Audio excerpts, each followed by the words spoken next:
Claudia Avendaño, quien es historiadora de la Universidad Nacional de Colombia, magíster en filosofía con énfasis en ética y doctora en filosofía de la Universidad Pontificia Bolivariana. Claudia, gracias por acompañarnos.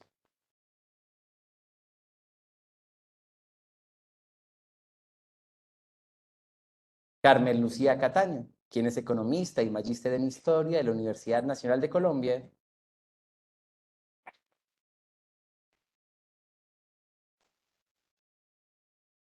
Y el doctor en filosofía de la Universidad Pontificia Bolivariana, el escritor, comunicador social y doctor en filosofía de la Universidad Pontificia Bolivariana, José Guillermo Ángel Rendó, más conocido como Memo Ángel.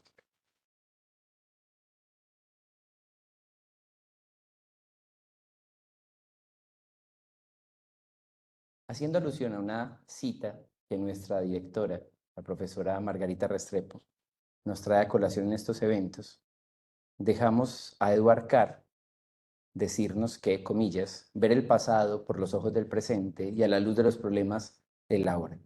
Nuestros docentes nos ayudarán a entender este suceso compartiendo su conocimiento y brindándonos herramientas para comprender sus implicaciones. Si bien nuestra directora tenía unas palabras para ustedes, dadas las dificultades que tuvimos para iniciar y en respeto a ustedes, entonces, con tu venia, profe, damos inicio. Hemos decidido hacer un conversatorio en 3 momentos. Vamos a verlo desde los antecedentes históricos, para lo cual va a tener un espacio inicial de 15 minutos la profesora Claudia Avendaño, desde los aspectos culturales y religiosos, para los cuales tendrá también un espacio de 15 minutos en esa introducción el profesor Memo, y 15 minutos para, desde estos vínculos con las visiones geopolíticas y todo lo que estamos encontrando en este mundo y los procesos de descolonización, vamos a encontrar a la profe Carmen en ese diálogo. A partir de ese momento comenzaremos el debate y la conversación entre nuestros ponentes y ustedes, nuestro público asistente. Muchas gracias por acompañarnos y para dar inicio al conversatorio, sin más preámbulos, le concedo la palabra en este momento a Claudia Avendaño. Mono, ¿vamos con el micrófono de allá y con este o vamos con este? Perfecto. Perfecto. Clau, para ti, póntelo por ti aquí.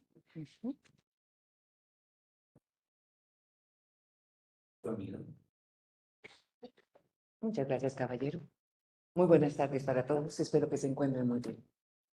Hacer un resumen, digamos, histórico de lo que es el antecedente y este conflicto en 15 minutos es un reto bastante grande. Si pensamos que casi que me tengo que devolver al libro del Génesis y a Abraham. Si lo pensamos en esos términos, este conflicto, podría uno decir que la culpa, si tratáramos de tener un poquito de sentido del humor, sería de un arcángel, del arcángel San Gabriel. ¿Por qué?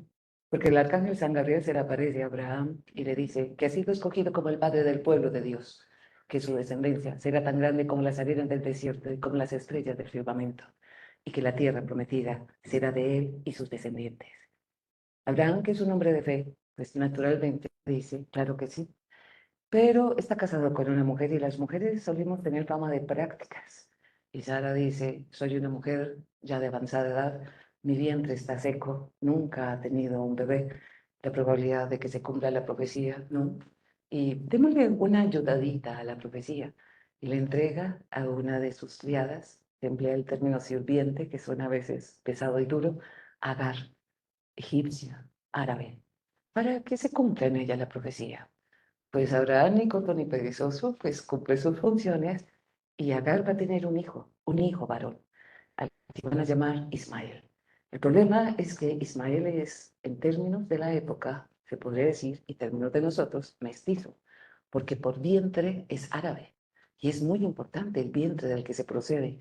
Pero para una tradición patriarcal, el linaje masculino también es determinante y el linaje del padre es judío. Uno podría decir en términos de la psicología de hoy que se quitó la presión a Sara para darle un heredero a Abraham y resulta que va a quedar en embarazo y ella empieza a presionar para que no se haga. Al fin y al cabo ella es la primera esposa, la que tiene, digamos, la condición para que se cumpla esta profecía.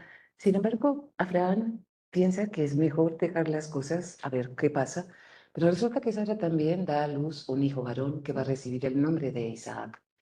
Isaac e Ismael son medios hermanos, comparten linaje patriarcal, son hijos de Abraham. Solamente que las madres, los vientres, Sara es judía y Agar es árabe. Uno podría dejar las cosas aquí, pero resulta que la presión es tan alta que Agar es sacada del terreno y es enviada de nuevo a Egipto. Hay varias versiones dependiendo del texto que estemos leyendo, porque los 5 primeros textos de la Biblia que nosotros conocemos son sagrados para la religión del Islam y para la religión hebrea, el Pentateuco. Depende de las versiones vamos a encontrarnos cosas como esta, que Agar cuando va para su casa con una escolta que le dan, puede estar refunfuñando, diciendo la gente no es muy agradecida, se le aparece el arcángel San Gabriel y le dice que no se preocupe porque su hijo ha sido escogido como el padre del pueblo de Dios. Su descendencia será tan grande como las arenas del desierto y como las estrellas del firmamento, y la tierra prometida será de sus hijos.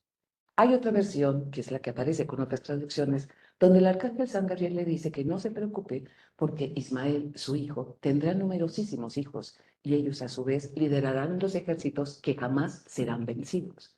Si lo pensamos en términos de los ejércitos que jamás serán vencidos, ¿por qué luchan? Por la mejor tierra. Y la mejor tierra no puede ser otra que la tierra prometida por Dios. Entonces de ellos sería la tierra.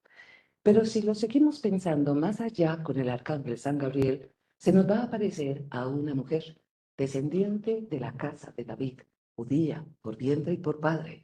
Esta mujer, el arcángel le dice que la ha escogido como la madre del pueblo de Dios. Ella acepta. Y no solamente acepta eso, sino que acepta tener el Hijo que será la encarnación de Dios en la tierra, que vendrá, nacerá como hombre, vivirá como hombre, padecerá como hombre, morirá pero resucitará el tercer día para la redención de nuestros pecados. Si nos miramos con detenimiento, eso lo conocemos nosotros. Eso hace parte de nuestra tradición religiosa, la religión cristiana. Y si seguimos unos siglos más allá, vuelve a aparecer el arcángel San Gabriel, pero esta vez se le aparece a un pequeño niño, un pastor de cabras, al cual le van a dictar la voluntad de Dios y que hasta el día de hoy es bastante sorprendente, porque la manera como está escrito el texto del Corán, de las sudras, tiene una particularidad, tiene ritmo matemático, poético, astronómico y geométrico. Y muchas versiones decían que era analfabeta, pero es que es el texto dictado por el arcángel que está haciendo la voz de Dios. Y tenemos la religión del Islam. ¿Por qué empiezo para el conflicto de hoy con una relación directa con 3 religiones? Son las 3 religiones del libro. Son las 3 religiones de la Valle de la Media Luna Fértil. Nacieron en el mismo territorio y tienen muchas cosas en común. Una de ellas es que son monoteístas. Y las 3 están convencidas de que su Dios es el verdadero Dios y que ellos son el pueblo de ese Dios. Con una particularidad, en el siglo XII, estos 3 pueblos vivieron en este lugar que si lo pensamos en términos geoestratégicos, el Valle de la Media Luna Fértil es el cruce de caminos desde la antigüedad hasta el día de hoy, de todo lo que cruce entre Europa, África y Asia. Es una puerta importantísima por donde pasa el conocimiento, pasan las ideas, pasa el comercio, pasa la religión, pasa la guerra también, pasan los distintos saberes. Este lugar es una puerta en 3 direcciones para 3 continentes y es donde nacen las 3 más grandes religiones monoteístas actuales del mundo.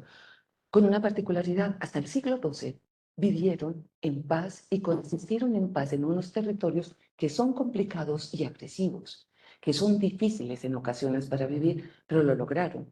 Tienen ciudades que son para las 3 religiones sagradas, no solamente la Meca, Medina, también Jerusalén.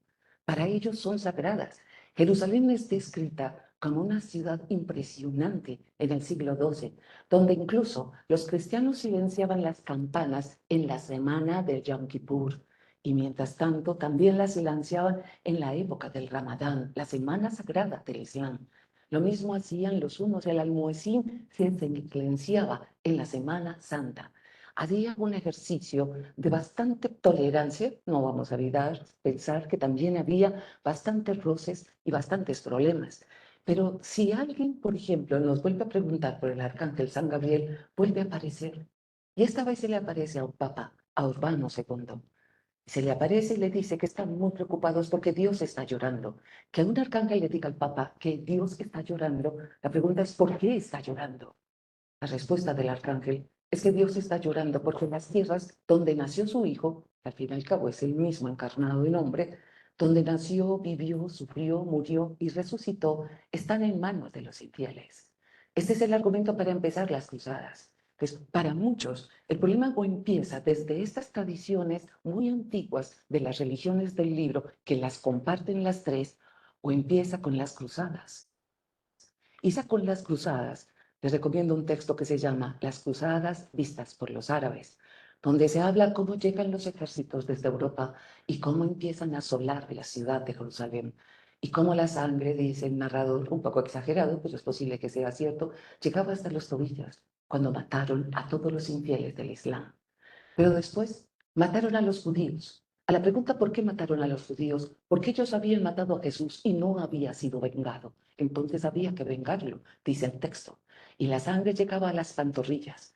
Pero después empezaron a matar también a los cristianos. La pregunta es, ¿y por qué matan a los cristianos? Se le pregunta a este informante y dice, porque eran pecadores, porque coexistían y convivían con infieles.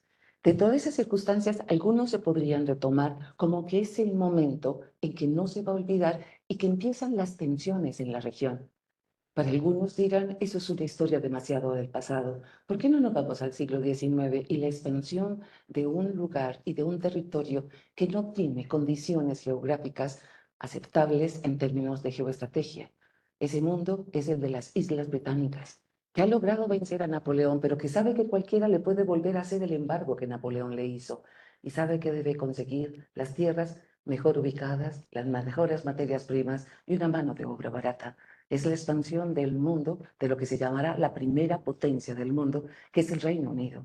Vale la pena decir que los tres lugares del siglo XIX mejor ubicados del planeta eran el Valle de la Media Luna Fértil, el lugar donde estamos viviendo este conflicto hoy en día del Medio Oriente, el segundo, archipiélago de Hokkaido, conocido por nosotros hoy como el archipiélago de Japón, y el tercer lugar de ubicación geoestratégica en el siglo XIX se llama Colombia. El único cambio es a partir de 1991, donde Colombia aparece como el primer lugar de ubicación geoestratégica del planeta. Los tres lugares de ubicación geoestratégica del planeta son los más disputados, los que se disputan aquellos que quieren controlar los tráficos, el paso del conocimiento, del comercio, del poder en cualquiera de sus formas. Y eso hace que sean territorios altamente conflictivos por lo general. Al fin y al cabo, muchos de los intereses de las grandes potencias se juegan en esos territorios. Por eso, para estudiar y entender el conflicto que se está dando en Medio Oriente, tenemos que entender también los intereses de las grandes potencias que se mueven y que tejen sus hilos y que sus intereses mueven y chuzan para que hayan ciertas condiciones de realidad. Ahora, Inglaterra se convierte en este territorio como un territorio ocupado, pero que después de terminada la Primera Guerra Mundial le dan la condición de que sea la encargada de supervisar estos territorios. Y estos territorios van a ser controlados por los británicos. Y es, recuerden, el Valle de la Media Luna Fértil, que va desde el río de Jordán hasta el Mediterráneo, lo que los romanos llamaron la tierra de Palestina. Todo es ese territorio.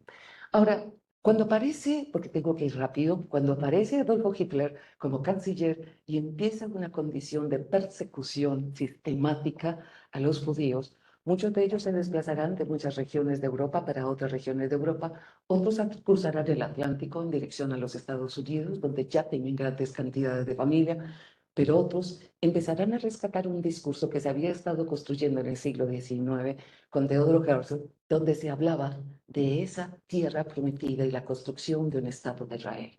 Y esta gente que está huyendo de lo que está pasando y de lo que va a pasar en Europa, piensan que esa tierra prometida es esa, la del Valle de la Media Luna Fértil. ¿Este lugar está deshabitado? No. ¿Está bajo el control de los británicos? Sí. Pero aquí vamos a encontrar árabes, descendientes persas. Mucha gente recuerda, se le olvida, perdón, que Irán e Irak no son árabes, son persas. Vamos a encontrar persas, palestinos, árabes, vamos a encontrar incluso algunos que se identifican a sí mismos como sirios, como si fueran independientes, también los libaneses, pero vamos a encontrar una cantidad de pueblos que están habitando esta zona. Empiezan a llegar una gran cantidad de judíos a la región bajo las condiciones de lo que está pasando en Europa con la Segunda Guerra Mundial. Y terminada la Segunda Guerra Mundial tenemos un problema. Los ingleses, de palabra y con algunos textos no muy comprometedores, se han comprometido tanto con los árabes como con los judíos con la creación de un Estado de Israel. Vale la pena decir que a Inglaterra se le ocurrió cumplirle la promesa a los judíos dándoles un valle en África. El argumento es que si nos ubicamos por las señas dadas en los textos sagrados, es un valle donde emana la leche y la miel entre dos ríos, una tierra muy fértil y muy bella. Yo molestando a veces le digo a los estudiantes, le hubieran podido prometer un valle entre el Cauca y el Magdalena, también mana la leche y la miel y son bastante hermosos estos valles. Ellos dijeron, no, esa no es la ubicación es esta. Y vamos a empezar a tener varios problemas. ¿Y es por qué? Porque hay una obligatoriedad de, digamos, de exigencia de que se cree el Estado de Israel. Hay una versión que a mí me gusta mucho y que a Erich Hobsbawm, que es uno de los historiadores míos preferidos, es el que más señala, y es que se empieza a presionar de parte de Israel con el mundo británico para que se les dé ese territorio, que se cumpla la palabra dada y se les dé ese territorio. La comunidad judía más grande en este momento radica en los Estados Unidos. Cuando Inglaterra parece dar vueltas y no responder de manera directa, la presión se hace cada vez mayor en el territorio de los Estados Unidos y casi que la respuesta, como dice Erich Hobsbawm, es que en una época donde Inglaterra, a pesar de ser un ganador de la Segunda Guerra Mundial, está arruinado, pues no se le puede pedir eso. Cuando se les dice a los judíos, está arruinado, eso lo entienden perfectamente. ¿Es cuestión de dinero? En la Pascua judía de 1946, los judíos lograron recoger una suma de más de 350 millones de dólares y estaban dispuestos para la Pascua del año siguiente reunir una cifra igual. A los norteamericanos no les pareció simpático, porque sería un dinero que casi que en efectivo iría para el mundo británico, lo que le permitiría incluso a la sola Inglaterra reconstruir gran parte de lo que fue la destrucción de su gran infraestructura, como eran los puertos, las ciudades, todo lo que era el sistema ferroviario, todo lo que tenía que ver con sus aeropuertos. ¿Qué dice Estados Unidos? Que quiere convertirse en la potencia del mundo de la segunda mitad del siglo XX. Dejen ese dinero aquí y nosotros nos comprometemos a la creación del Estado de Israel. En el año de 1948, el 14 de mayo de 1948, se parte lo que se conoce como el Valle de la Palestina o el Valle de la Media Luna Fértil y se parte en dos. Un territorio se supone que para los palestinos y un territorio para los judíos. Al día siguiente, Egipto, Siria, Jordania, los vecinos atacan. No aceptan ni reconocen la existencia de Israel y desde ese momento empieza una disputa por los territorios. Una disputa que se hace cada vez más grande. Surgen nacionalismos como el de Abdel el-Nasser en Egipto, donde los 5 principios de ese nacionalismo son fáciles de recordar, porque va nombrando uno por uno los enemigos de los árabes y dice, hay que acabar a ese enemigo donde esté, como esté y como dé lugar. Entre ellos, naturalmente, están los judíos, los ingleses, los franceses y los norteamericanos, porque los consideran responsables de haber creado un espacio allí. En esta primera guerra entre los israelitas y el mundo árabe, ganan los israelitas y aparece una diáspora. Siempre se pensó que la diáspora era solamente judía. Ya cuando son grandes cantidades de pueblos los que se mueven en una dirección, son desplazados, también se habla de la diáspora. Se habla de más de 750.000 palestinos que son desplazados de su territorio porque Israel gana las guerras y recoge más territorio. Se van a seguir haciendo disputas, se van a seguir hostigando, se van a seguir molestando. Los árabes casi que tienen por principio no reconocer la existencia de Israel y no reconocer las acciones de lo que hacen, digamos, los occidentales que dicen no tienen por qué tomar esas decisiones. Si nos saltamos algunos de los otros incidentes y llegamos a uno de los que más es más característico y que hoy se está recordando constantemente en la prensa, tiene que ver con el año de 1967 y la Guerra de los 6 días. Todos los que conocen un poco de esta guerra saben que la guerra estaba anunciada. Israel hace denuncias desde 1966 de lo que va a ocurrir. Todos lo sabían. el que le guste esculcar un poquitico la historia, le recomiendo las memorias de Henry Kissinger, que a pesar de que en ese entonces no era el secretario de gobierno de los Estados Unidos, tiene unas memorias bastante interesantes, se pueden bajar gratuitamente, sin piratear en Google, se llaman Memorias de Henry Kissinger, y aparece como él en lo que conoce de esta época, y dice cómo los países de Occidente sabían que iba a haber una guerra en el Medio Oriente.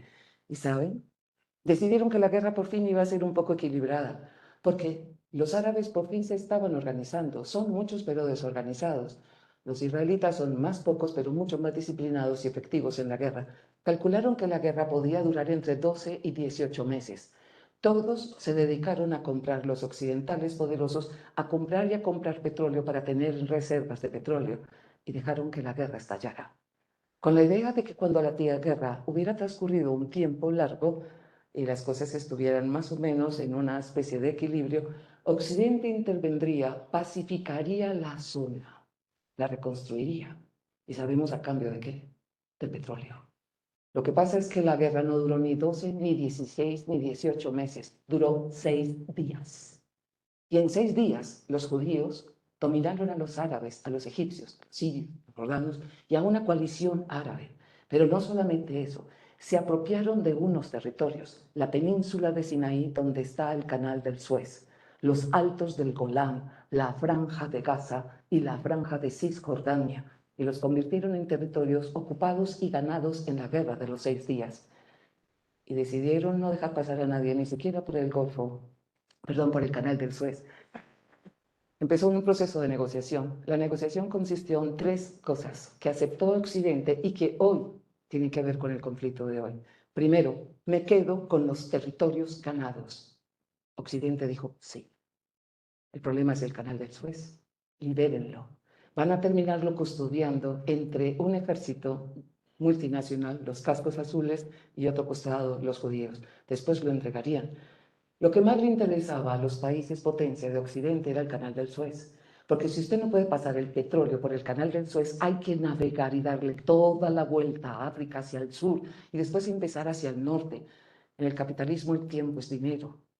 ¿Cuánto costaría el petróleo? Sería imposible. Entonces hay que liberar el canal del Suez. Se queda con los altos del Golán, con Cisjordania y con Gaza, quédeselos, como zonas de seguridad. En otras palabras, si los árabes me atacan, yo los ataco a ellos. Occidente, liderado por los Estados Unidos, dijo sí. Tercera condición: los árabes deben pagar una indemnización por los daños ocasionados, tanto físicos como mentales, psicológicos, morales. Y Occidente dijo sí. Árabes, páguenle a los judíos. ¿Y qué dijeron los árabes? No. Tienen fama de hambrientos, pero también tienen fama de que no van a negociar con los judíos. Dicen que no. Pero resulta que Occidente había estado comprando petróleo para tener reservas, porque la guerra iba a ser muy larga. El petróleo no se pagaba de contado. El petróleo se pagaba 54, 60 meses. Se pagaba en especie. Un hospital, un acueducto, alcantarillado, lo que sea. ¿Qué hizo Occidente? Todo lo que le debía a los árabes en petróleo se lo pagaron a los judíos. ¿Cómo se sintieron los árabes? Robados. ¿Saben qué hicieron? Se pusieron de acuerdo. E incluso esto lo lideró un latinoamericano, Venezuela, Organización de Países Productores de Petróleo. Y decidieron, nosotros tenemos la materia prima y lo que vale es la manufactura. No hay manufactura sin materia prima. 20 son los derivados del petróleo como mínimo. Y empezaron a producir menos petróleo. 33 centavos de dólar valía un barril de petróleo en 1967, en 1973, cuando empieza la globalización, cuando hay una crisis del petróleo, una crisis energética. El barril de petróleo vale 33 dólares. Y empezamos una geopolítica que se llama la geopolítica del petróleo hasta el día de hoy. ¿Qué pasa con estas zonas que siguen siendo ocupadas desde el 67 hasta el día de hoy? Para terminar, porque se me acaba el tiempo, con una característica: hay algo, y es que los gobiernos egipcios han estado haciendo negociaciones con algunos países, con Egipto, por ejemplo, que es el primero en reconocer la existencia de Israel. ¿Por qué? Porque se quedó sin petróleo y recibe ayudas graciosas y generosas de los Estados Unidos a cambio de haberse firmado el tratado de Camp David en 1977-78. Y otros países árabes que tampoco lo reconocieron empiezan a aceptarlo. En el 93 se hace una negociación que se acuerda como el Tratado de Oslo, donde se va a dar la independencia y digamos, la creación del Estado finalmente de Palestina, con un problema, Cisjordania aquí y una pequeña lunita aquí, que se llama Gaza, separada por 45 kilómetros la una de la otra. Y aquí en esta parte de Cisjordania, la ciudad sagrada de Jerusalén. Jerusalén del Este la reclaman los palestinos. Se supone que se debía respetar eso. No se respeta desde 1967. Los colonos judíos han estado ocupando Jerusalén del Este, han estado ocupando espacios de la Cisjordania. No solamente eso, sino que han sometido a toda la zona de la Franja de Gaza, a esa pequeña legua, a un embargo económico, político y social, por el agua, por la tierra y por el mar. Están allí. La pregunta es, ¿quién de los dos tiene razón? Como si se me acabó el tiempo, ya no puedo hacer más larga. La violencia, venga de donde venga, debe ser rechazada. ¿Es una guerra entre Israel y Palestina? No. Es una guerra entre Hamas, que es un grupo político denominado terrorista por los occidentales y terrorista visto por nosotros también, y un gobierno que es el de Netanyahu. Termino con algo. No en mi nombre. Se los recomiendo a todos que lo busquen. No en mi nombre apareció hace mucho tiempo. No hables en mi nombre para hacer una guerra. No hables en mi nombre para lastimar a alguien más. Los primeros fueron los judíos neoyorquinos. No en nuestro nombre. No estén arrasando Palestina en nuestro nombre. El movimiento no en mi nombre judío es gigantesco, pero ¿saben? Es que también los palestinos están regados en todo el mundo y ya sacaron también su campaña, no en mi nombre. No vas a hacer la guerra en nombre de Palestina, hazlo en nombre de Hamas. Y los judíos dicen, no en mi nombre, hazlo en nombre de tu gobierno, de Netanyahu, no en nombre de todos nosotros. Entendemos la diferencia, que esto no es un conflicto entre Israel y Palestina, sino entre formas de poder. Mientras tanto, los que caen y los que mueren son niños de los dos lados, mujeres, ancianos, familias que se destruyen de los dos lados. Gracias.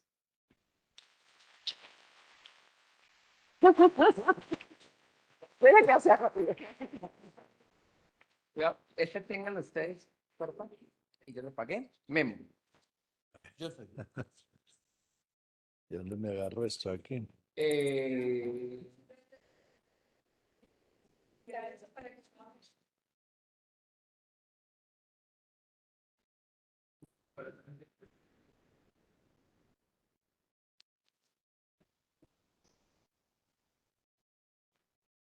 Diego, se lea esto a ver que no. Míralo aquí. espérate, este y Memo. Y. Míralo de ahí. Sí. Ah, claro. Perfecto. Y ahora sí, Memo. Bueno, Listo. de que voy a hablar yo. Bueno, a mí me asignaron en esta primera parte, antes de entrar en el panel, que hablara de la parte religiosa, porque este conflicto lo han querido tomar o lo han querido ubicar como un enfrentamiento religioso. Vale la pena notar de que en este momento enfrentamientos religiosos hay por todo el mundo. El más importante que hay en este momento es la India. En la India hay 200 millones de musulmanes que le van a quitar la nacionalidad por ser musulmanes. Ya en 1948 en 1948 una época muy simpática y muy cruel, porque partieron el mundo como les dio la gana. Así como parten Israel, Palestina, partieron la India, Pakistán. Y usted, que es musulmán, se va para allá, quiera o no quiera. Ahora es que estamos conviviendo, ¿cierto? Entonces, nos vamos a encontrar con que el concepto religioso es un concepto que está en las raíces de la guerra. Todas las religiones nacen en estado de guerra. No es la primera, sobre todo las abrámicas, nacen en estado de guerra. o en estado de desplazamiento. Entonces el judaísmo nace con un desplazamiento. O sea, Abraham, su gente se van de una ciudad de Ur de Caldea. El cristianismo nace en guerra con los romanos, precisamente, están agarrados, matándose. Y el Islam nace de un montón de guerras tribales que se estaban dando en Arabia Saudí. O sea que todas las religiones hablan de alguna forma de la guerra y enaltecen la guerra. Ahora, si nosotros miramos el judaísmo con el Islam, dentro del judaísmo, es como en el cristianismo, hay varias corrientes de percepción de la religión. Hay ultraortodoxos, hay conservadores, hay liberales, hay reformistas y hay ateos. Porque en el judaísmo, por no creer, no se pierde la condición de judío. Porque el judaísmo es una cultura con una religión adentro. ¿Cierto? Que es una cosa muy particular. Eso hay que tenerlo en cuenta. Si miramos el Islam, nos encontramos con chiitas, sunitas, yaridíes, y etcétera, etcétera, etcétera, porque el Corán se ha traducido en una cantidad de lenguas y cada imán ha ido cuadrando el Corán como a bien le llega. Entonces no es decir, hay una guerra entre el judaísmo y el islam. No. Dígame, ¿quién con quién? En este momento, el judaísmo más laico que hay en el mundo es el de Israel y sigue el de los Estados Unidos, completamente laicos. O sea, cumplen con una que otra tradición, se preocupan más por hacer literatura, por hacer filosofía, por hacer negocios, y encontraron una frase que hay que mantener en la cabeza: la religión y la política nos hacen peligrosos, el comercio nos hace sensatos. Es una cosa tremenda. Entonces, y si miramos al lado del conflicto, ahí sí va a haber una cosa muy interesante, porque es lo que Felipe Fernández Armesto, en un libro que se llama Millennium, llama o más o menos, el renacimiento del mundo musulmán. A ver, en el mundo hay censados bien que mal, 1.300 millones de personas que pertenecen al Islam. De ahí son ultras el 5%, el 6%, el resto estará con su comercio, está mandando a los hijos a la universidad, sufre porque le subieron la casa. Es lo mismo que el catolicismo, ¿cierto? De los que están aquí, ¿cuántos van a misa los domingos cada domingo? No, que levante la mano. Por él. O sea que, ¿cuántos hay ahí? Ese es un problema de que la gente deja de creer en Dios en la medida en que está mejorando su condición económica. Por eso le pierde el miedo a Dios. ¿Cierto? En la medida en que apague la medicina, la tecnología y la plata en el bolsillo, ¿yo qué me voy a poner a creer en qué? ¿Cierto? Por eso necesita ser muy valiente para los que siguen creyendo estando muy bien. Pero el resto de la gente no. Europa no hay no vender iglesias. ¿Qué van a hacer con esta iglesia aquí en Alemania? Hacemos un museo, hacemos esto. Pero se va a dar un fenómeno muy interesante con el resurgimiento musulmán, con ese 10 o 5% que es ultra, que se va a encargar de volver a sacar el Islam arriba. Primero aparecen las revoluciones islámicas, aparece la revolución islámica de Irán, aparece la revolución islámica de Afganistán y aparece la revolución islámica entrecubierta de Turquía. Esas revoluciones las llevan a cabo personas de los movimientos ultra en el Islam. Con algo que no porque sean ultras son bobos, ojo. Hay un libro de Naipaul que se llama El límite de la fe. Y en ese texto, Naipaul explica la cantidad de iraníes, de egipcios, de jordanos, de iraquíes, de pakistaníes que se vinieron a estudiar a Occidente, aprendieron todo lo que sabemos los occidentales, así como los chinos, y no entendieron el modelo de vida que nosotros tenemos. Les pareció degradante y se fueron con el conocimiento a Irán, al Pakistán, a sus países de origen.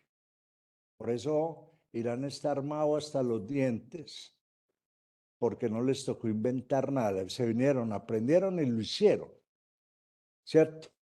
Entonces aparecen los movimientos ultras liderando naciones. Primero, en el Islam hay algo muy interesante y son la disposición del Corán. El Corán tiene suras, son como capítulos, pero unas son las suras mecanas, las de la Meca, donde las suras son dulces, tranquilas, y las otras son las suras medinesas de Medina, donde las suras tienen que ver con la guerra. O sea, que si un grupo extremista va a leer solo las suras medinesas, ahí le van a decir por qué es justa la guerra que están haciendo. Y de hecho, lo menciona Felipe López Armesto, cuando se dio la guerra entre Irán e Irak, que fue muy dura, que la llamaron la Guerra Santa, los dos bandos dijeron entre ellos mismos, lo que nos pasó fue una bendición, porque el Corán lo permite, ¿cierto? Entonces aparece Irán con un alto desarrollo, con un dominio sobre el negocio del petróleo poderoso. Aparecen los talibanes en Afganistán, que son ultras. La palabra talibán es alumno, discípulo. O sea, gente que se educó en la religión para ver la vida desde ahí. Desde ahí se ve la economía, se ve la guerra, se ve la sociología, se ve la medicina, se ve lo que usted quiera, porque eso se puede hacer, ojo. Es que nosotros, porque en Occidente ya somos gente de poca fe, ¿cierto? Dejamos de creer, pero esta gente tiene claro una cantidad de cosas a través de la religión. La fe es una, y ahora tocaremos un poquitico de eso. Nosotros manejamos la fe, pero para cuestiones de nosotros. Nos vemos pasado mañana. Yo me decía sí a tal hora. Eso no es un acto de fe. Y estamos planeando el semestre entrante como otro acto de fe, ¿cierto? Un montón de cosas y lo que está sucediendo realmente es, ellos llevan eso dentro del grupo religioso. Entonces los talibanes ven el gobierno. Hay que tener en cuenta que familia, comunidad y gobierno en el Islam es lo mismo. Y ellos funcionan con lo que se llama una umma, un gran patriarca y descender de ese patriarca. Por eso esa gente nunca va a entender la democracia ni cosas por el estilo. Eso sigue siendo, los que mandan son los de la umma más grande de todas. Ahora, estos grupos van a empezar a recibir apoyo de Irán en buena medida, del gobierno de Irán, no de los iraníes, ojo. Los iraníes porque tienen miedo la mayoría, pero gente más querida que esas serán ellos. Pero tienen un gobierno de hierro, así como los rusos tuvieron un gobierno de hierro, como en Argentina han habido gobiernos de hierro. Eso no, esto es para que no involucremos a todos, ojo. Porque estamos en un problema gravísimo y es que estamos señalando a todo el mundo, ¿cierto? Es que los colombianos, los chilenos, los venezolanos, no hay de todo, ¿cierto? Y dentro de estos grupos hay de todo, pero el gobierno de Irán va a crear un grupo que se llama Hezbollah. Hezbollah es el partido de Dios. Esto lo entiende un radical musulmán. Radical musulmán tiene claro varios conceptos. Uno, que zona de la tierra que pise el Islam será musulmana eternamente. Por eso ya media España la compraron los árabes. Hay uno que se va para Andalucía para que vea todo lo que han comprado allá, lo que han hecho allá. Porque ahí estuvo el Islam. Eso lo tienen claro los radicales. Tienen claro de que si mueren, los espera el paraíso. Entonces, si yo soy musulmán radical y me matan, pues tendré tantas uríes como mujeres, como pelos tengo en la barba. Eso está interesante. No voy a trabajar, no voy a hacer nada. Y todas esas mujeres me tocan, perdón, porque voy a construir mi propia umma. O sea, a más mujeres, más actitud patriarcal. A ver, para que esto quede claro. Legalmente, en el Islam ortodoxo, un hombre se puede casar con 4 mujeres y 60 concubinas. O sea, son 64 mujeres. ¿Cierto? No da la quincena. Claro. El primer año está en posibilidad de tener 64 hijos. Supongamos que cada una con uno solo. En 10 años tiene 640. En 20 años tiene 1280. Todos descendientes de un solo patriarca. Todos descendientes de un solo patriarca. Ahora, en la medida en que yo me voy multiplicando, y eso lo van a entender estos radicales. No solamente que tienen la UMA en la tierra, sino que yo la puedo configurar en el cielo. Y estos movimientos de los que se desprende el Hamas, se desprende los hermanos musulmanes, se desprende la yihad islámica, van a liderar todos los movimientos de liberación. Todos. O sea, el papel que cumplían los movimientos de liberación en Occidente, que eran patrocinados por la izquierda, de hecho por el comunismo, en el mundo musulmán, esos movimientos son patrocinados por los grupos ultras del Islam, con todo el patrocinio que eso tiene, armas, dinero, entrenamiento,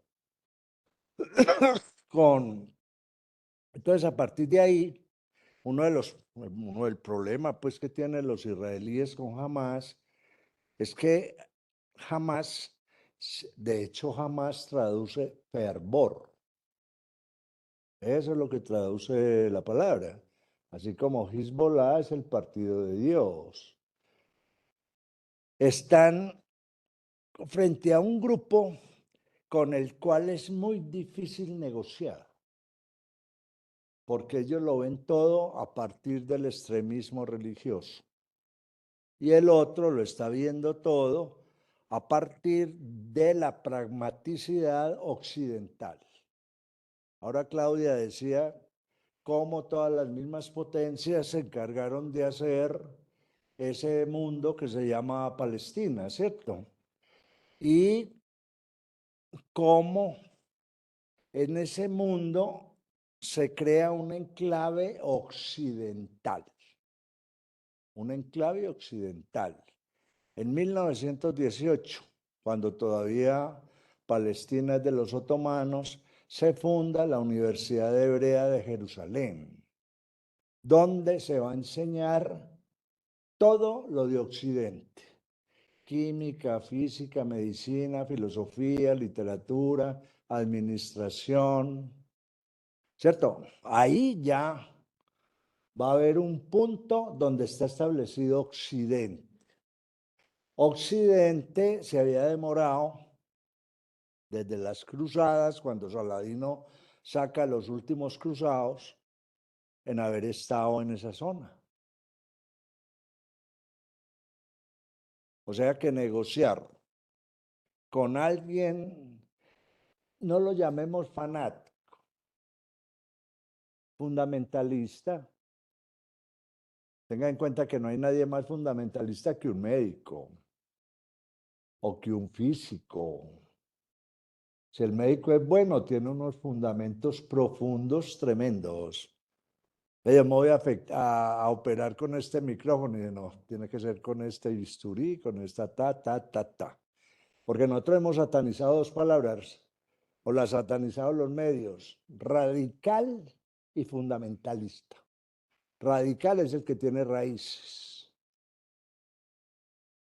Lo que yo sé, lo que yo puedo discutir son las raíces que se me han hundido ahí. Yo soy radical en muchas cosas. 2 más 2 son 4. Quiera o no quiera, otro me demuestra, bueno, pero tengo raíces. Y fundamentalista, el que tiene fundamentos sobre los cuales se puede construir una forma de vivir. ¿Cierto? Por eso me acuerdo en Buenos Aires, un congreso sobre fundamentalistas, un imán, un rabino, un cura, un ¿cómo se llaman los de la India? Un santón, y todos se pusieron de acuerdo si somos fundamentalistas o si no, no podríamos discutir nada. Eso lo tenía muy claro Spinoza. Si dos saben lo mismo, uno de los dos sobra, porque no se aportan nada. No solamente se aportan las diferencias, ¿cierto? Entonces dejemos esto medio caliente aquí por ahora para... Que mi labor es la más compleja. Sí, claro. Así como discretamente darles el tema. Vamos entonces Mira. con el tercer, ¿qué? Con este memo, ponlo aquí por favor, lado nuestro. Y vamos ahora con Carmencita. Muy bien. Gracias, Diego. Buenas tardes. Bueno, trataré de aprovechar estos 15 minutos que me corresponden para que ya no quedemos en la... a eso, que viva la igualdad. Muy bien, gracias por esa justicia. Entonces trataré de aprovechar estos 18 minutos para, no me voy a remontar por allá a los inicios del tiempo, a los textos sagrados, pero sí me voy a remontar al año de 1917, hace 106 años.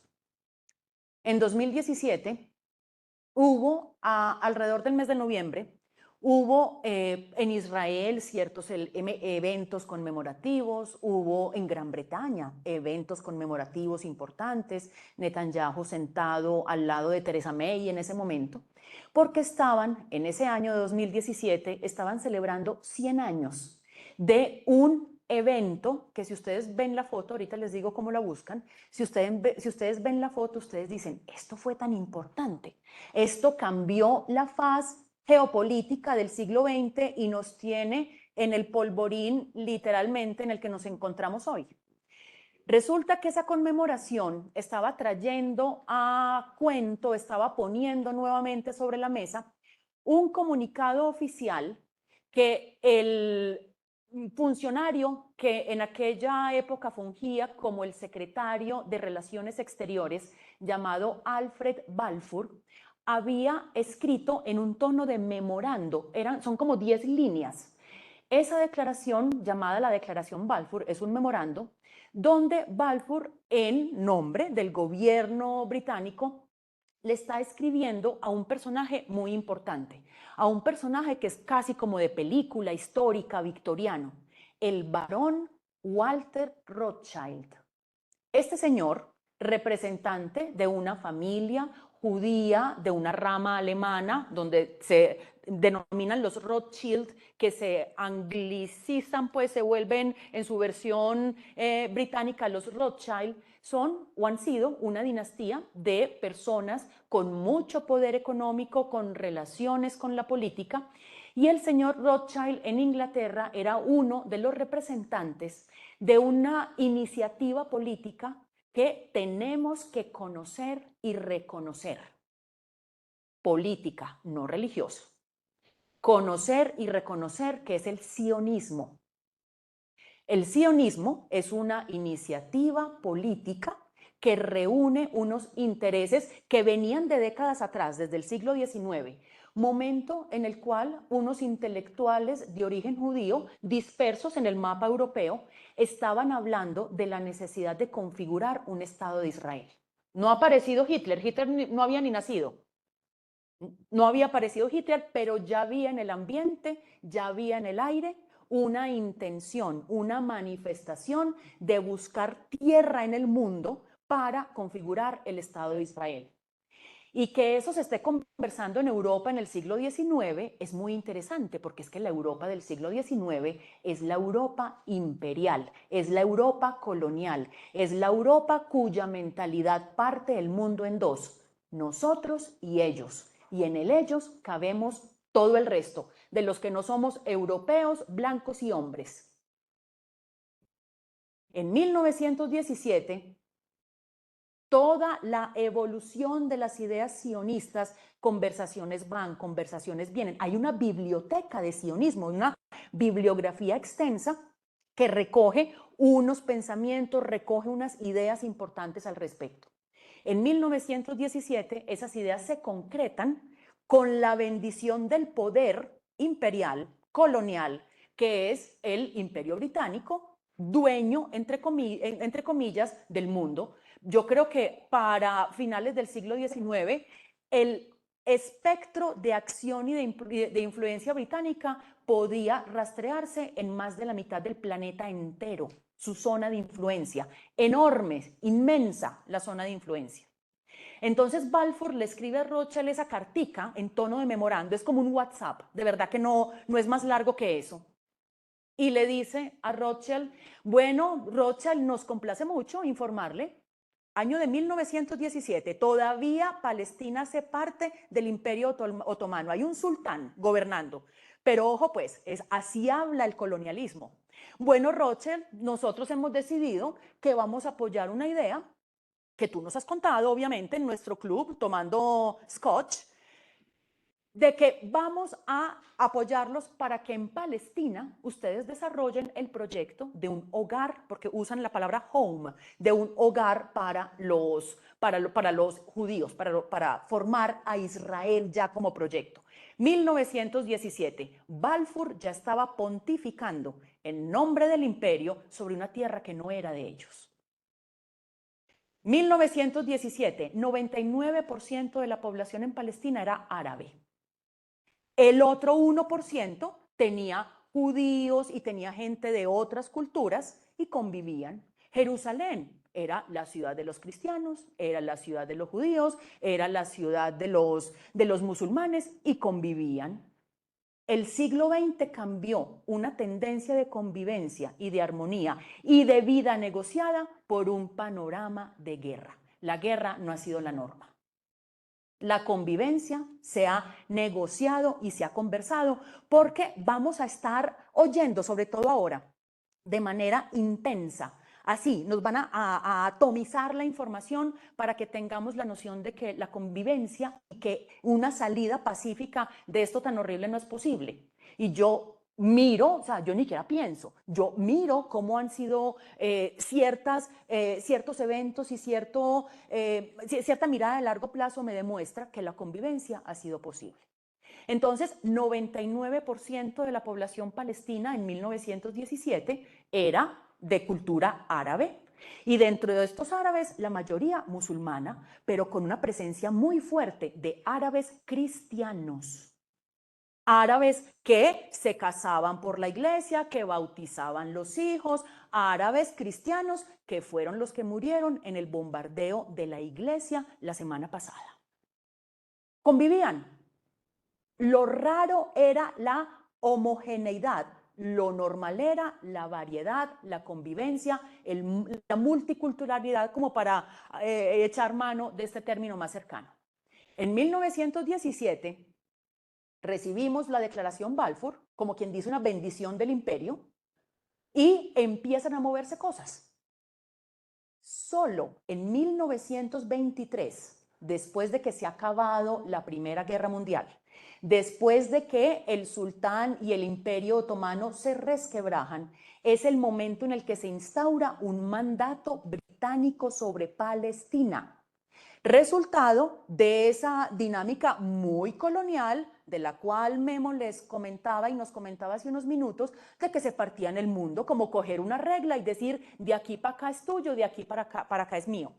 Entonces, los ganadores de la Primera Guerra, Gran Bretaña y Francia, se sientan y dicen, bueno, Francia, de esta zonita para arriba, eso es tuyo, Líbano.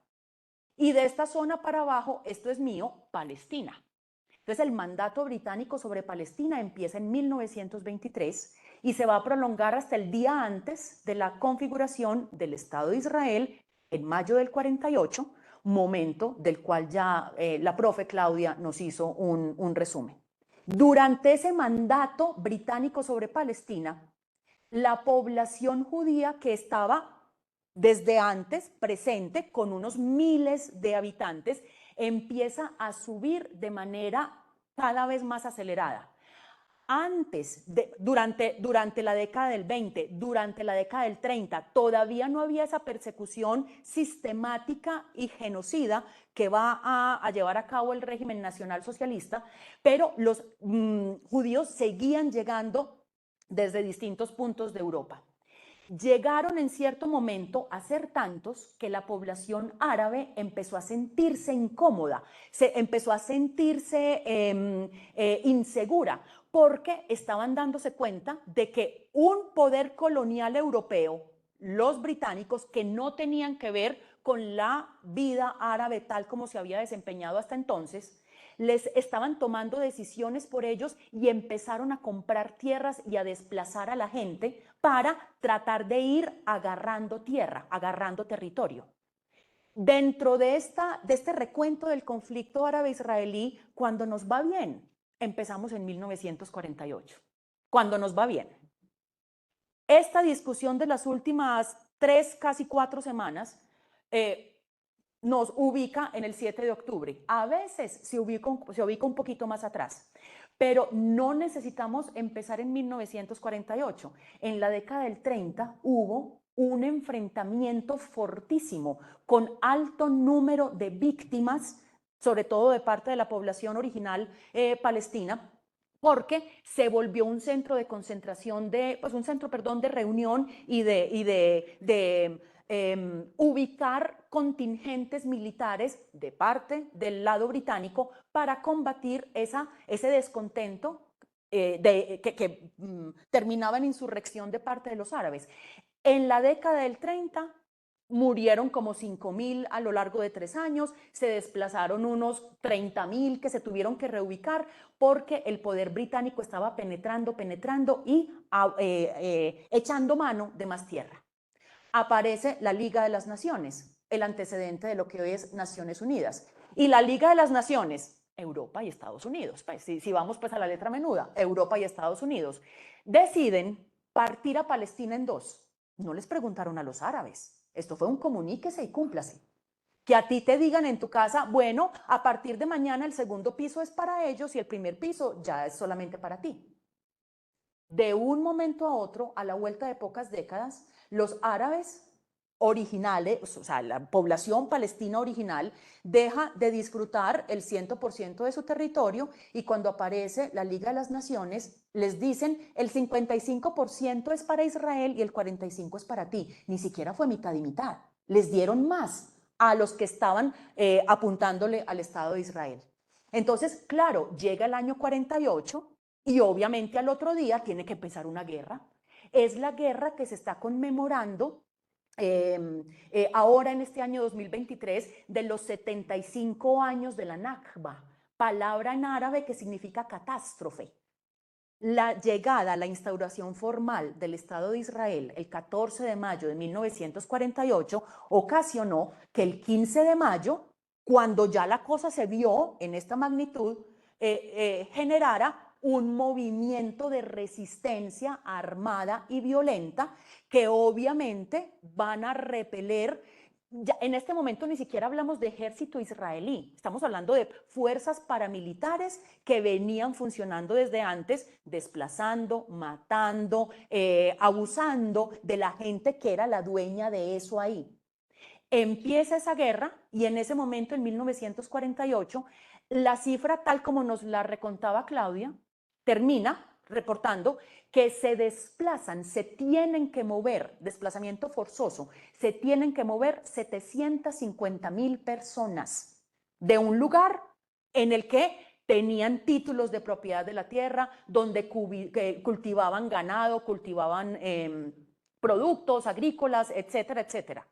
Entonces, en 1948 hay esta ruptura de esta naturaleza, pero tenemos que entender que eso venía de mucho tiempo atrás.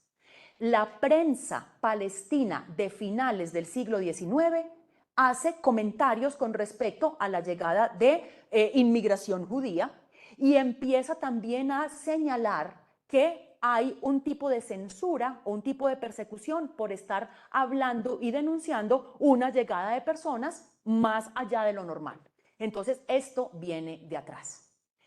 Sigue pasando el tiempo, no, esto se puede consultar fácilmente, está al alcance de todos ustedes, pero lo que tenemos que entender en el más largo plazo es que Israel existe porque se impone su existencia políticamente hablando. Israel existe porque un señor Balfour, que era el dueño de Egipto, que era, ¿cierto? Él hablando por su corona, pues su sistema de gobierno, y porque la mentalidad colombiana, la mentalidad colonial, no es hablar de Balfour como individuo, es hablar de la mentalidad colonial. Veía apenas natural que el hombre blanco europeo pudiera decidir el destino de esos otros que hay más allá. Algo que hay que decir de la Declaración Balfour, en ese memorando, en ese WhatsApp, dice también, listo, apoyamos esta iniciativa de ustedes para edificar, para pensar en un nuevo lugar para convivir, pero ustedes tienen que cuidar a la población nativa. No hablan de palestinos, también son humanamente minimizados. Como quien dice, asuma esta causa o este problema colateral. La gente que hay ahí la tienen que respetar. Cuando uno ve los recuentos de la historia del Estado de Israel, que el Ministerio de Relaciones Exteriores de Israel capitaliza para sus intenciones, señalan lo del apoyo, no señalan lo del respeto a la población nativa. Eso es importante. Entonces pasa el tiempo y entonces llega el año 67 y entonces llega el año 73 y lo que estamos viendo es que en cada momento, en cada una de las intervenciones que se van perfeccionando, Israel echa mano, extiende su presencia bajo una figura que es la de la ocupación. Si vamos a los diccionarios, a los manuales, al AEIOU de la geopolítica, la ocupación es la toma ilegal de un territorio que no me pertenece. Hoy, siglo XXI, la figura bajo la cual Naciones Unidas contempla los territorios palestinos es la figura de la ocupación. Entonces, se habla de Palestina y más específicamente se habla de los territorios palestinos ocupados. Entonces, la guerra le da a Israel tierra, claro, pero es tierra ocupada, porque por legislación internacional, por lo que se supone que representa la voluntad internacional, los palestinos tienen derecho a su tierra, tienen derecho al retorno, porque los millones de palestinos desplazados, mejor dicho, Palestina como suma de poblaciones tiene mitad en desplazamiento y mitad en un estado de incertidumbre y de inseguridad dentro de lo que Israel ha tomado como territorios ocupados, se autodesigna su administración y por lo tanto son personas de una categoría inferior a los israelíes. En todo este avance de acontecimientos, que obviamente estoy dejando mucho por fuera porque no hay tiempo para más, quería hacer un énfasis muy particular, porque mi énfasis es político, sencillamente. Yo no puedo vincular o entender el mundo si yo no miro una relación política. ¿Por qué aparece Hamás en el año 1987? Aparece como una respuesta a una política de limpieza étnica. Los palestinos están racializados, los palestinos están discriminados, los palestinos hacen parte de una población que tiene otros estatutos. Les voy a contar un ejercicio que hice ayer y los invito a que lo hagan. Pregúntenle a ChatGPT, Palestinian Rights, y van a encontrar una parrafada de respuesta. Pregúntenle a ChatGPT, Israeli Rights, derechos israelíes versus derechos palestinos. ChatGPT no pone en duda los derechos israelíes. ChatGPT pone en duda porque en la primera línea te dice, esto es un asunto muy complejo y muy debatido. Que a uno en el siglo XXI le digan que los derechos humanos están debatidos, no me digan si el mundo no va mal.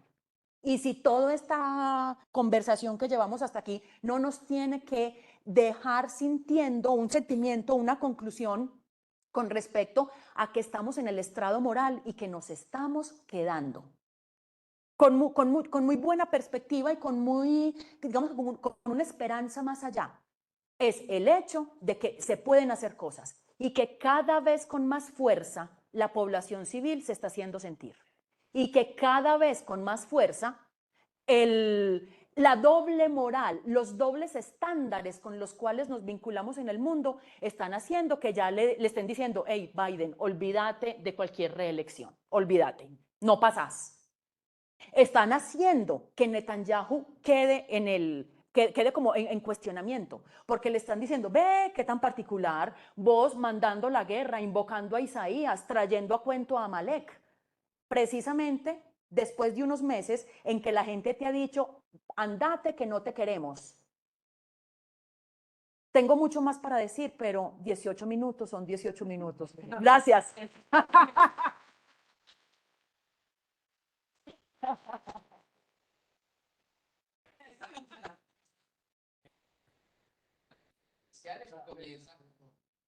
Y comienza el diálogo.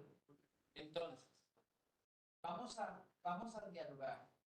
En primera tanda, por parte de nuestros ponentes, para ya poder entonces irnos abriendo a los descartes. Entonces, porfa, intentemos intervenciones de 5 minutos para que podamos ir dialogando. ¿Listo? Clau. Ouch. Los tengo a mano. Mejor. Yo voy a tratar de ser corta porque yo fui la que empecé el desorden.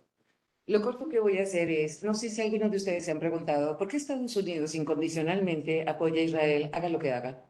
Mientras señala que, por ejemplo, que Putin hubiera secuestrado a unos niños en Ucrania y se los hubiera llevado para Rusia a cuidarlos allá, que eso es un genocidio y un crimen de guerra y no se puede mover de Rusia porque el Tribunal de la Haya lo tiene sentenciado. Pero matar niños, ayer atacaron uno de los campos de refugiados, Calibán.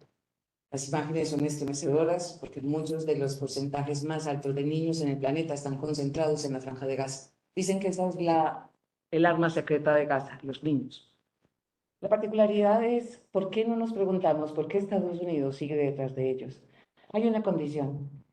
No sé si algunos de ustedes de pronto les haya interesado la historia de los Estados Unidos, pero en la historia de los Estados Unidos, la forma de las colonizaciones, la primera, básicamente, hacia Virginia, la segunda es Massachusetts.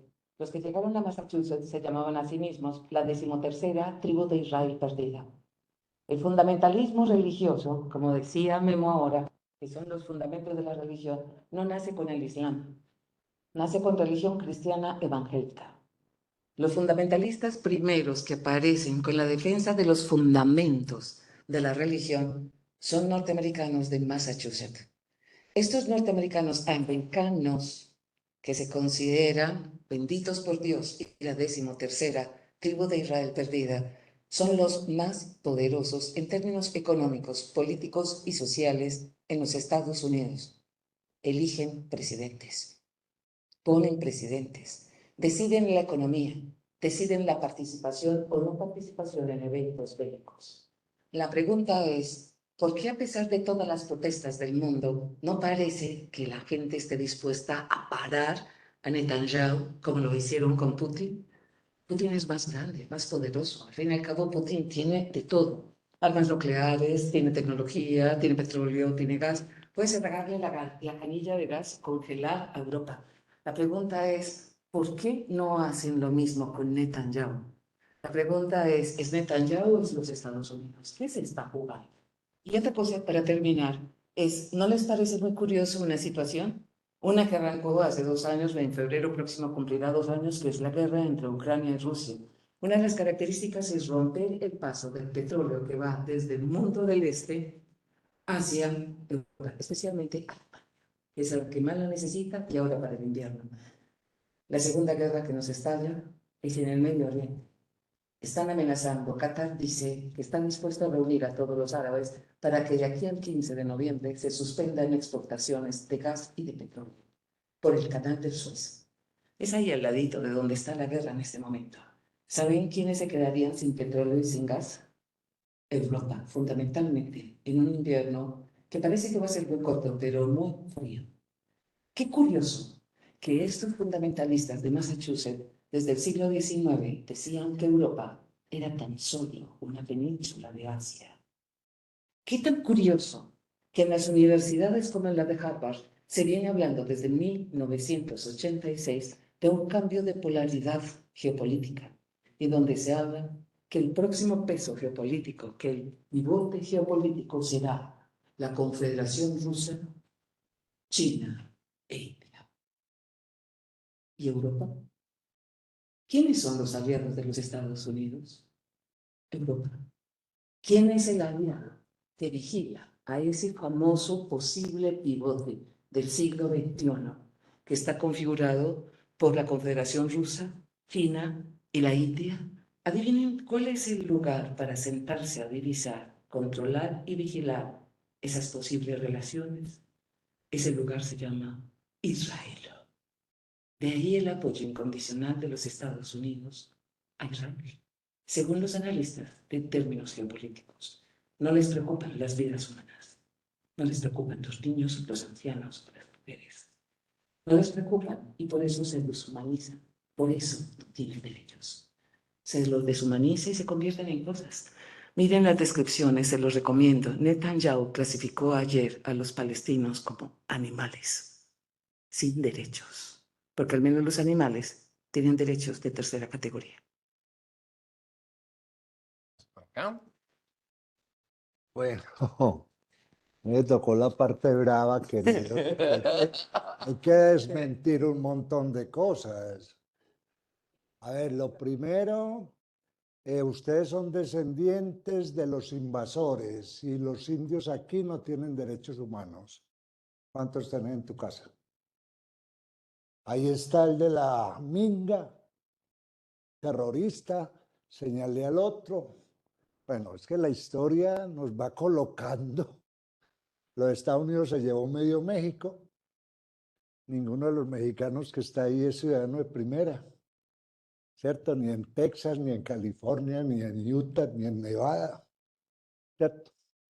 Y para finales del siglo XIX, primero Napoleón crea los nacionalismos y toda Europa se mueve creando nacionalismos hasta que aparece un libro que se llama El Estado de los Judíos, que es una copia de los estados nacionales que se están dando en Europa.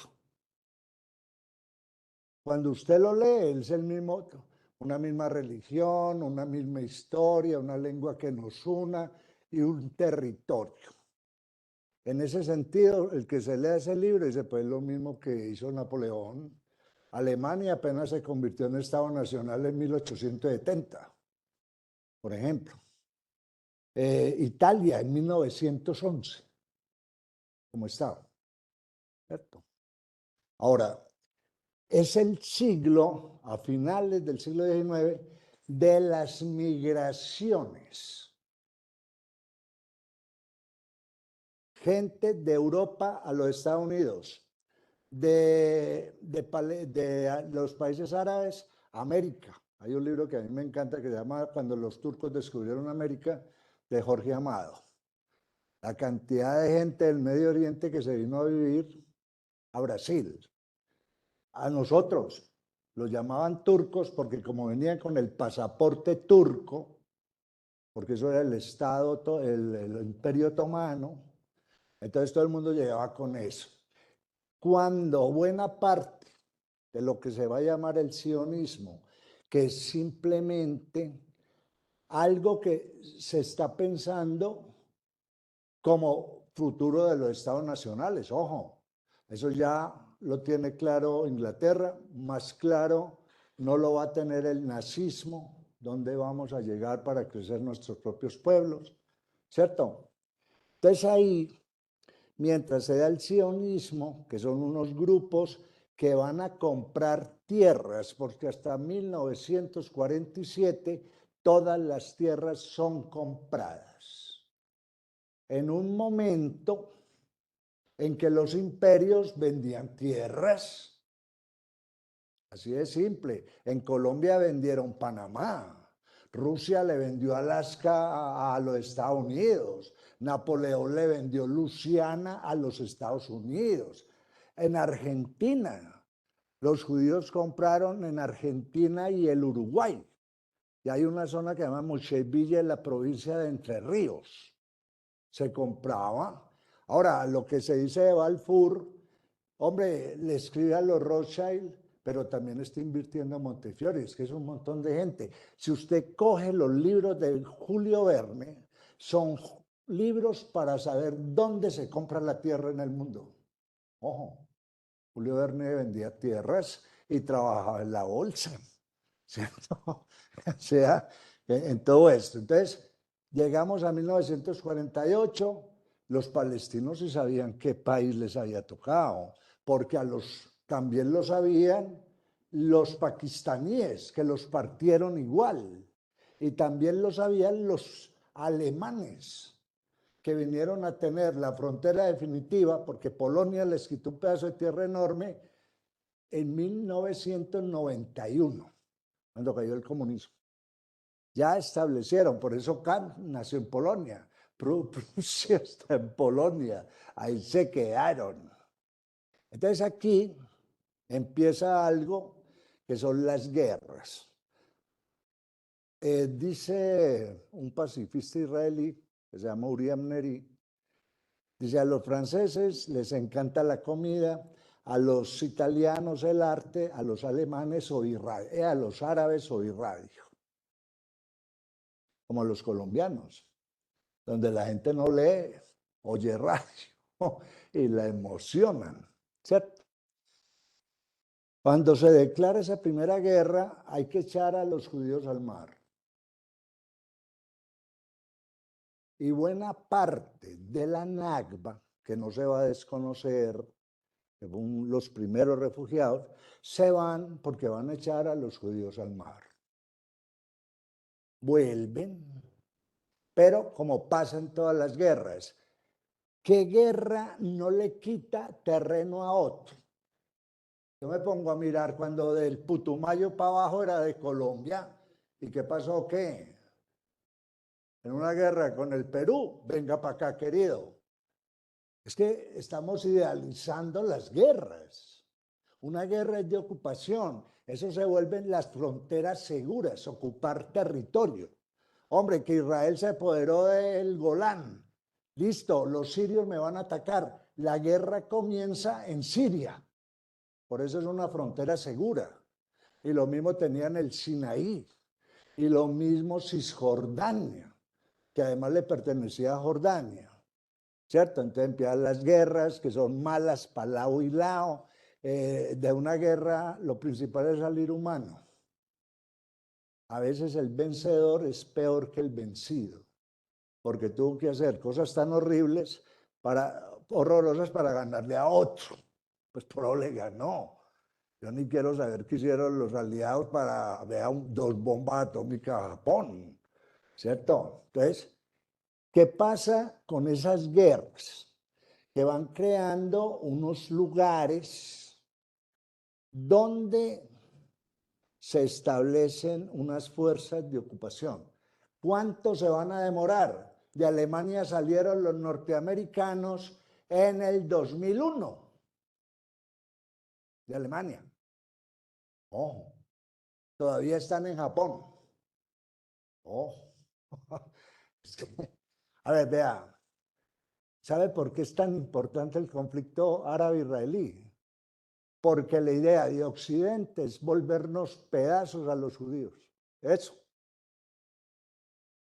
Desde que aparece el señalamiento, ustedes son malos, deicidas, han intentado. Entonces, claro, se vuelve un conflicto importante y el de Yemen no le importa a nadie, y el de la India no le importa a nadie. Acaben con ese judito que hemos intentado y nada. Nada que, entonces aparece, hombre, no se niega los territorios ocupados, no se niega el drama palestino. Ahí, pero hay que aclarar, no son tierras robadas. Ojo, porque es que están pintando la cosa. Entonces, por ocupación, ¿qué pasa con las bases de los Estados Unidos que hay en Colombia o qué? Pasa. Eso es una ocupación, ¿o no? Hasta donde yo sé, ¿cierto? ¿Qué pasa con las ocupaciones que han hecho los rusos? ¿Usted cree que los rusos se van a ir de Ucrania porque firmaron la paz? No, no, no, ahí se van a quedar un rato largo, 10 generaciones, las que sean. Entonces ahí hay un elemento político y es entender que ese conflicto primero tiene generaciones que han nacido ahí. Generaciones que comparten muchas veces lo mejor. Ahora estaba un profesor de la Universidad de Jerusalén, decía, bueno, ¿qué va a pasar cuando se acabe esta guerra? Porque los alumnos los llamó el servicio militar y a los palestinos los desplazaron para el sur. ¿Qué pasa cuando se vuelven a juntar? ¿Cierto? Porque están compartiendo la universidad. Y tener muy claro que el conflicto no es de judíos contra árabes. Los árabes ya se pueden volver a unir, obvio. Porque Palestina se ha convertido en lo que se convirtió el conflicto del Medio Oriente cuando la Guerra Fría. Los rusos y los norteamericanos usaban las armas en guerras locales. Y lo mismo están haciendo los árabes ahí, usando armas en guerras locales. ¿Cierto? Entonces, esto hay que tocarlo con mucho cuidado. ¿Cierto? Con mucho cuidado. Ahora, para terminar, no hay cosa peor que una guerra. Una estrategia militar de cualquier país, de cualquier ejército, es borrar los edificios si abajo hay túneles. No se van a poner a buscar túneles con otro disparando desde una ventana. Lo primero que dice el coronel o el experto en eso es tierra arrasada, que era lo que hacían los romanos. Y ahora sí a buscar túneles. Vale la pena notar que el Medio Oriente tiene túneles desde la época de los persas. Por eso una guerra duraba tanto. Sitiando una ciudad, 5 años, 6 años, porque esa gente no, nada, por túneles sacaban y entraban todo. Los túneles que hoy en día usan los palestinos para entrar armas, también los usan en Israel para pasar contrabando, entre ellos hacen negocios. Bueno, es que de todas maneras el comercio siempre está ahí. Pero hay que mirar eso, ¿cierto? Que se nos olvidó que es una guerra, ¿cierto? Una guerra es tierra arrasada hasta donde yo sé. A menos de las guerras que jugamos nosotros cuando estábamos chiquitos, ¿cierto? Bueno, vamos por aquí. Carmen, tu turno. Gracias. Y Yo después de esta ronda viene pregunta mía para que estemos aquí. Entonces. Listo. Entonces, quisiera aprovechar estos 5 minuticos para ponerle el microscopio a ya el tiempo presente, lo que está pasando hoy. Ahorita Claudia, de manera oportuna, traía a cuento el bombardeo de ayer sobre esa zona altamente o densamente poblada que es Jabalia, en esa parte del norte de Gaza, que es la más densamente poblada. Y ojo pues a esta contradicción de contradicciones. ¿Cómo es que en Gaza, que se supone que desde varios acuerdos, después de varias guerras, termina siendo territorio palestino, cómo es que en Gaza tiene que haber refugiados que son refugiados dentro de su propio país? Obviamente, eso se responde por las dinámicas específicas de esta situación, pero no siempre estamos entendiendo a Gaza como ese laboratorio de crueldad que viene alimentada de lado y lado. Esto no es de malos y buenos. A mí de pronto algunos de los aquí presentes recordarán que yo les digo, ojalá en clase, ojalá el mundo fuera como Disney, donde el malo es malo y el bueno es bueno, donde se pueden encontrar fácilmente los límites que separan. Entonces, en este laboratorio de crueldad humana, de hecho, podría cambiar la palabra laboratorio por la palabra corral, porque operativamente Gaza es un corral. Estamos viendo que nuestros ojos que presencian, porque desde el año pasado con la invasión rusa sobre Ucrania, creo que hemos ido o nos hemos ido formando, hasta cierto punto familiarizando, lamentablemente hay que decirlo, con ver la guerra a través de la pantalla, en tiempo real. Que eso es un tipo de situación que es inédita, no habíamos tenido oportunidad de ver eso.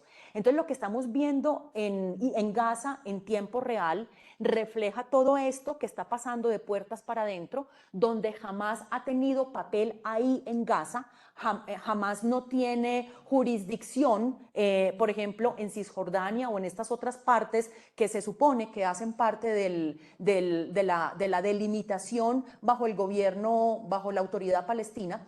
Entonces, en ese orden de ideas que quisiera que pensáramos en Gaza como un territorio palestino poblado de campos de refugiados. Jabalia era, hay que hablar en pasado, Jabalia era un campo de refugiados dentro de territorio palestino.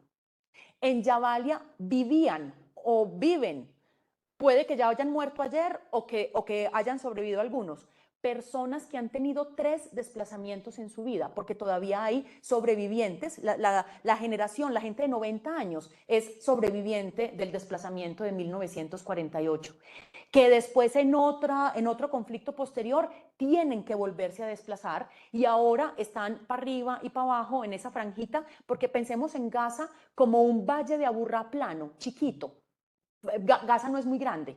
Entonces han tenido y han vivido esos desplazamientos, pero nuestros ojos están puestos en Gaza porque es que Gaza suena a Hamas, obviamente, porque el discurso de las fuerzas de defensa israelíes, no se autodenominan ejércitos, sino fuerzas de defensa israelíes, se concentran en esa zona específicamente y hasta cierto punto de manera conveniente, porque en Cisjordania, donde Hamás se supone que no tiene jurisdicción, en Cisjordania están pasando cosas, están matando gente, están capturando personas. En estos 26, 27 días, las cifras de detenidos en Israel, palestinos detenidos en Israel, ha aumentado y se calcula que están llegando a los 6.000, incluyendo niños y mujeres. Son la minoría, pero también los hay. Todo tuyo. No, es tuyo.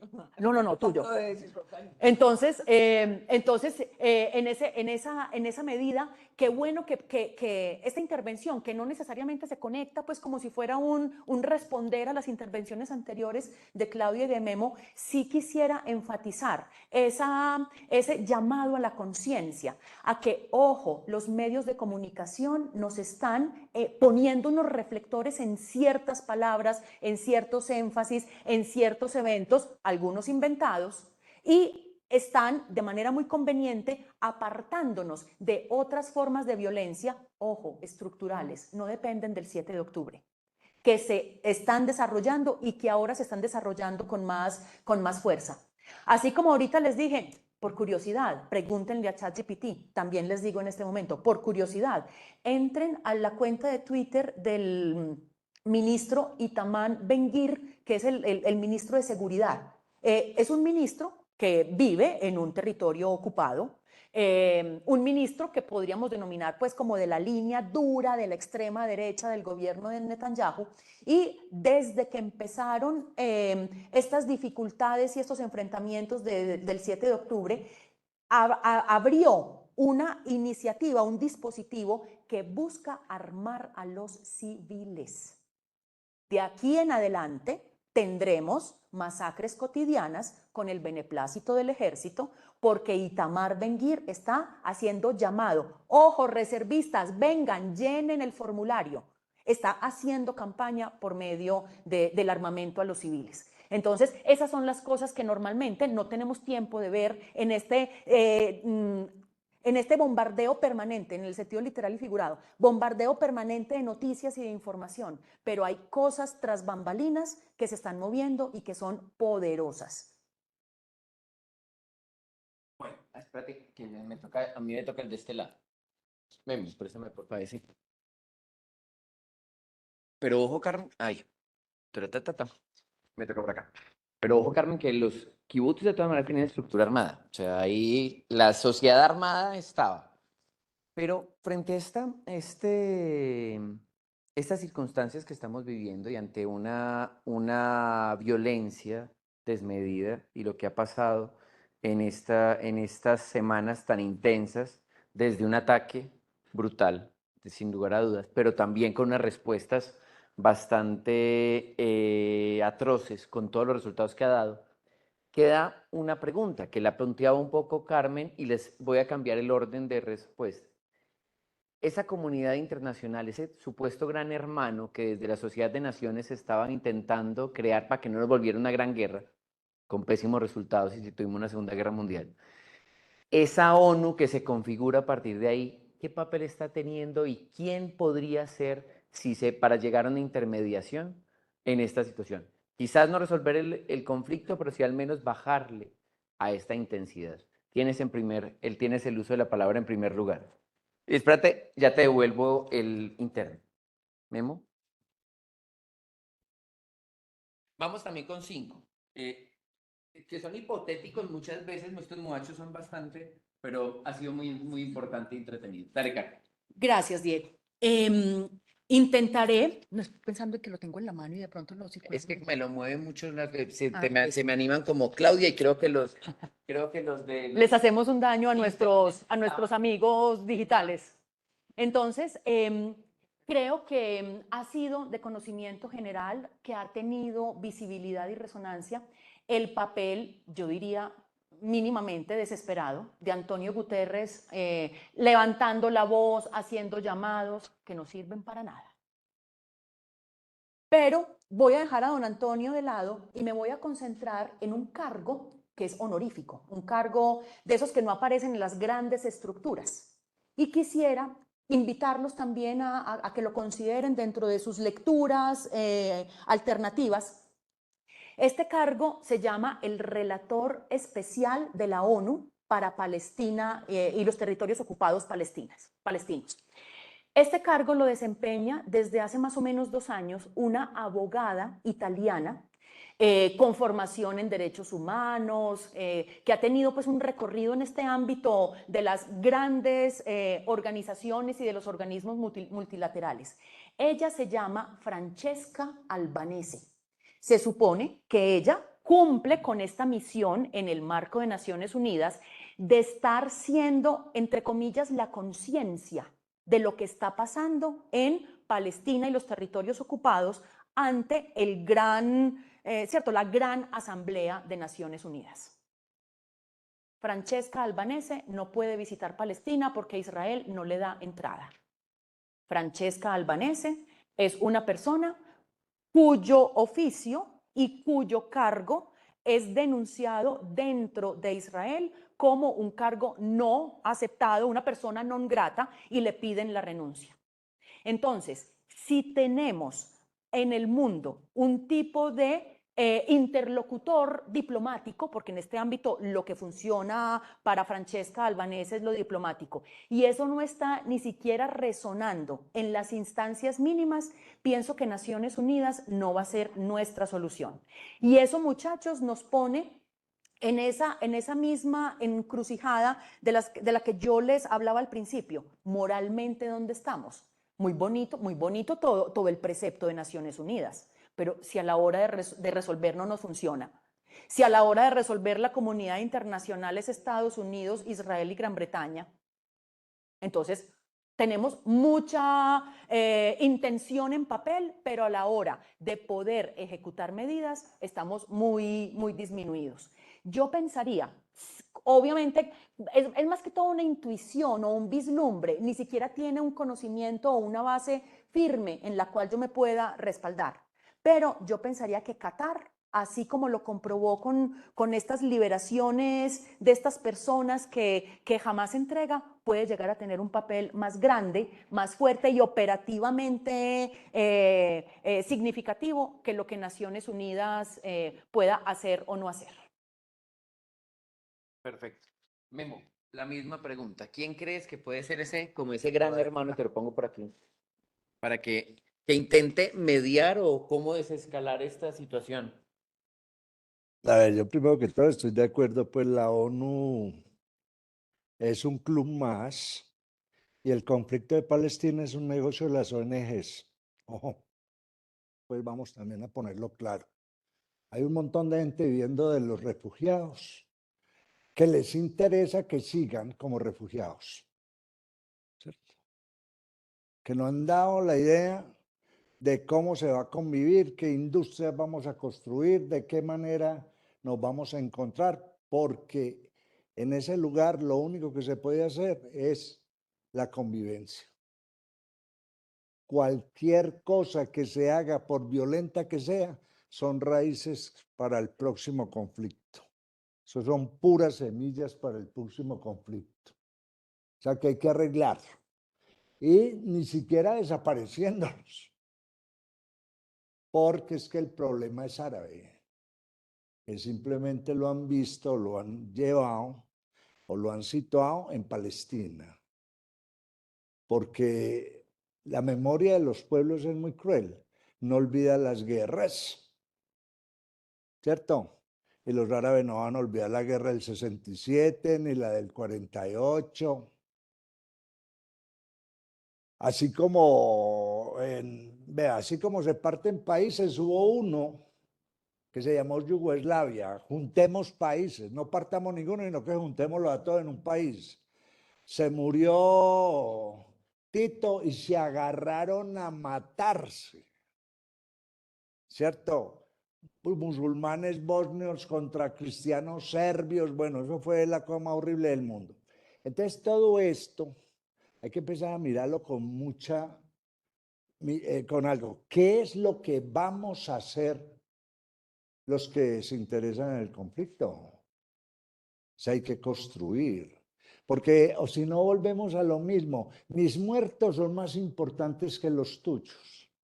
Que yo sepa, una mamá israelí sufre lo mismo que una mamá palestina. No. Y eso pues que empezar a decir lo mío, lo demás ya. No.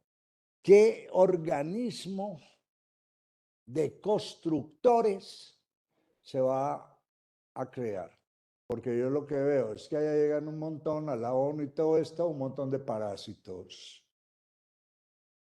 a vivir de los puestos.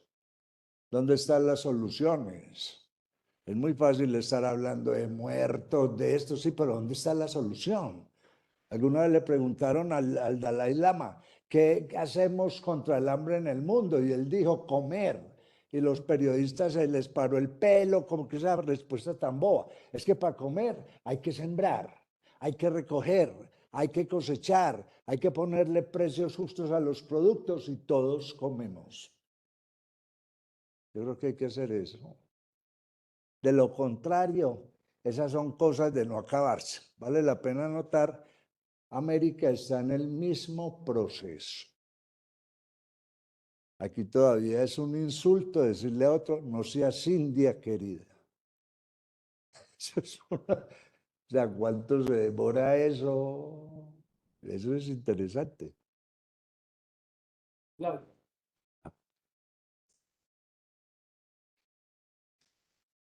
Ahí sí se le deja poner De ahí me regañaron. decoración. Ya me regañaron. Básicamente, Gracias, está solo. Ahí sí.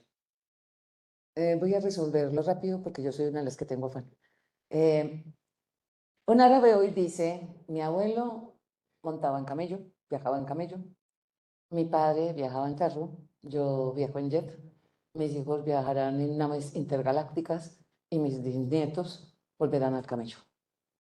No habrá más petróleo. Los árabes vienen pensando eso desde hace rato y están comprando hasta supermercados en Colombia, empresas en Colombia, grupos empresariales, no solamente en Colombia, en todas partes del mundo.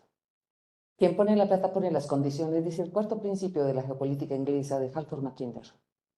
Quien pone la plata pone las condiciones.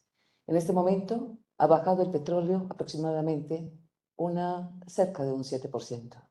Los árabes lo quieren bajar un poco más.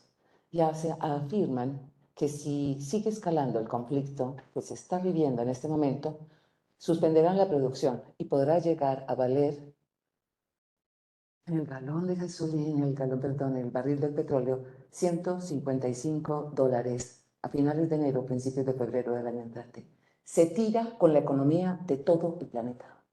Todo el mundo está tratando de controlar la inflación, por eso han mantenido las tasas de interés altas. Están pretendiendo, esperando poderlas bajar ahora en diciembre, no solamente en Colombia, sino en muchos países, porque han contenido la inflación.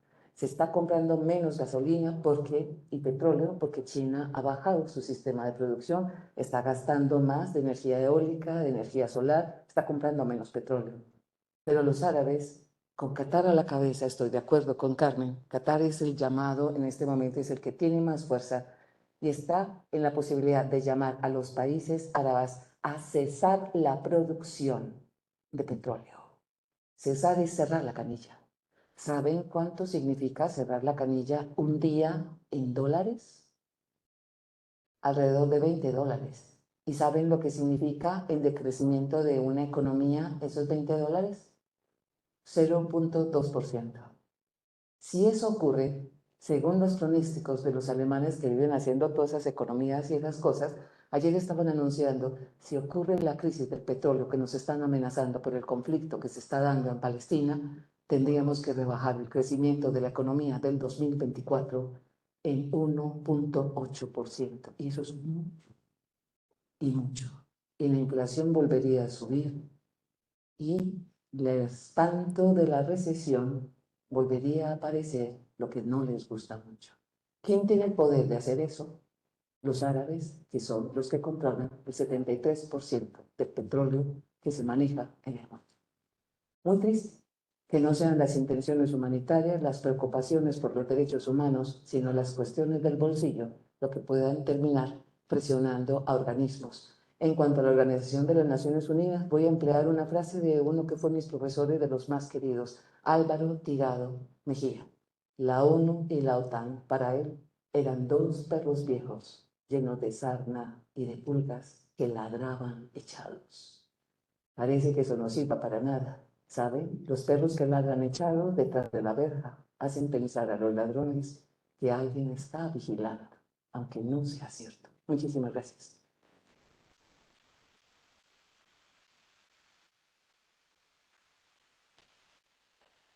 Uno de los... Ah, Claudia. Me tengo que ir. No, la idea, nosotros no les prometimos que iban a salir con esperanza, ni tampoco les prometimos una solución, pero lo importante es no dejar pasar. Y yo creo que las circunstancias y nuestros tres panelistas llegan a la misma conclusión, la coyuntura no está fácil. Los dolores son, cada bomba genera nuevos héroes y cada recuerdo de la barbarie de ese día, más los muertos ahora en enfrentamientos cuerpo a cuerpo, nos pueden generar nuevos ciclos. Pero no, ese mundo también lo habitamos nosotros. Esa solución también nos tiene que involucrar a nosotros. Y como decía Memo, de cierta manera también, que ese nos sirva al menos de reflejo para entender que no iniciemos nosotros en casa el mismo tipo de conflictos. ¿Qué pasará? Espero que dentro de 3 meses podamos reunirnos y decir qué pasó y no qué sigue pasando. Pero en este momento nos vamos con una fría tarde y con un frío corazón. Pero les agradecemos mucho habernos acompañado y les solicito por favor un aplauso y un agradecimiento muy grande para Claudia, para Carmen y para Memo. La academia se construye dialogando y esto que pudimos tener acá es un diálogo, no se tiene que tener la misma postura. Es construir entre todos y escucharnos. Gracias por estar acá. Con todo el cariño. Ay, Memo, te quiero. Tiempo sin verte y escucharte. Bien, señor. Yo desmovilizado de café.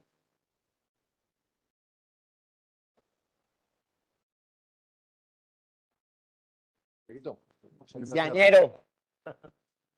¿Cómo estás? Muy bien. No, no huyan, no huyan.